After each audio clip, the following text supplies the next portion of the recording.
بسم اللہ الرحمن الرحیم۔ بہار شریعت حصہ 2، نجاستوں کے متعلق احکام۔ نجاست غلیظہ میں کون کون سی چیزیں آتی ہیں وہ چیزوں کا بیان گزرا۔ کچھ چیزیں جو باقی ہیں وہ مسائل کے ضمن میں آ جائیں گی۔ اب یہاں دیکھنا ہے کہ نجاست خفیفہ کے بارے میں پہلے ہی بتایا جا چکا کہ یہ وہ ناپاکی ہوتی ہے کہ اگر کپڑے یا بدن پر لگ جائے تو کپڑے یا بدن کے جس حصے پر لگی ہے اس حصے کا چوتھا بھاگ دیکھا جائے گا۔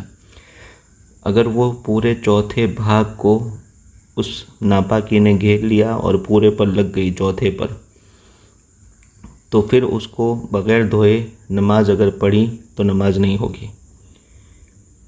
اور اگر چوتھائی سے کم ہے، اس حصے کے بھی چوتھائی حصے سے اگر کم ہے تو نماز ہو جائے گی۔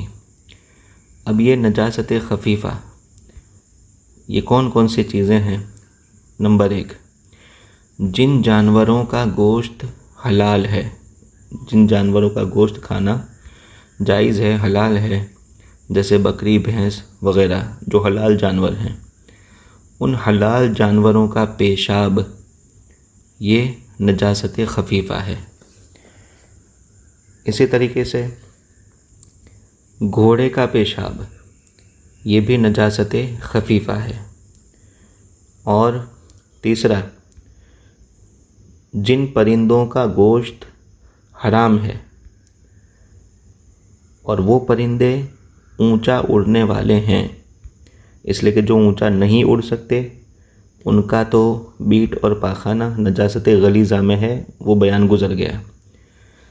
لیکن جو پرندے کھانا حلال نہیں ہے، حرام ہے، اور وہ اونچا اڑنے والے پرندے ہیں، اب چاہے وہ اونچا اڑنے والے حرام پرندے وہ شکاری ہوں یا سیدھے سادے ہوں، شکاری نہ ہوں، جیسے کوا، چیل، باز، یہ سب پرندے کہ جن کو کھانا حرام ہے، چاہے وہ شکاری ہوں یا نہ ہو، ایسے سب پرندوں کی بیٹ یعنی ان کا لیٹرین جو ہوتا ہے پاخانہ، ان کی بیٹ یہ بھی نجاست خفیفہ ہے۔ تو نجاست خفیفہ میں 3 چیزیں اہم گزری۔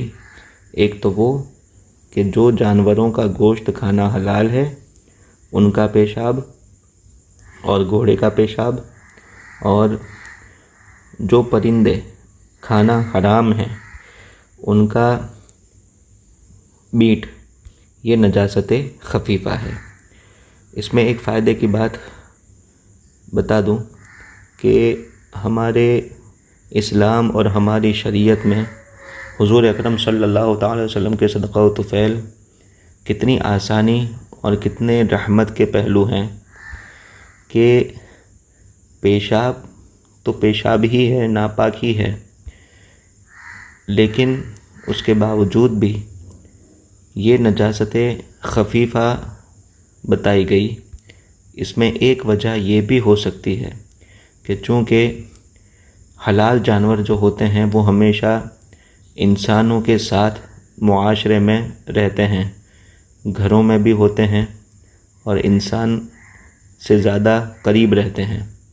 اب ظاہر ہے کہ یہ قریب رہنے والے جانوروں کا پیشاب ایسی چیز ہے کہ جس سے بچنا تھوڑا سا مشکل ہے، تو اس کو نجاست خفیفہ میں بیان کیا گیا کہ اگر غلیظہ ہو جائے تو انسان کو تھوڑی سی زیادہ پریشانی ہو جائے گی، لیکن نجاست خفیفہ ہے تو چوتھائی تک کی اس میں چھوٹ ہے۔ اب اس کے باوجود بھی اگر بہانہ کریں کہ گزر رہا تھا اور گائے کے پیشاب کے 2-3 چھینٹے اڑ گئے اس لیے اب نماز نہیں پڑھ سکتا، تو یہ سب ہماری کم علمی کی وجہ سے اور علم حاصل نہ کرنے کا نتیجہ ہے۔ شریعت نے سارے احکام ہمارے لیے رکھے ہیں اور سب کے سب رحمت والے احکام ہیں، ہمیں علم حاصل کرنا چاہیے تاکہ ہم اپنے رب کی عبادت کما حقہ ادا کر سکیں۔ اللہ تعالی ہم مسلمانوں کو نیک توفیق عطا فرمائے۔ السلام علیکم۔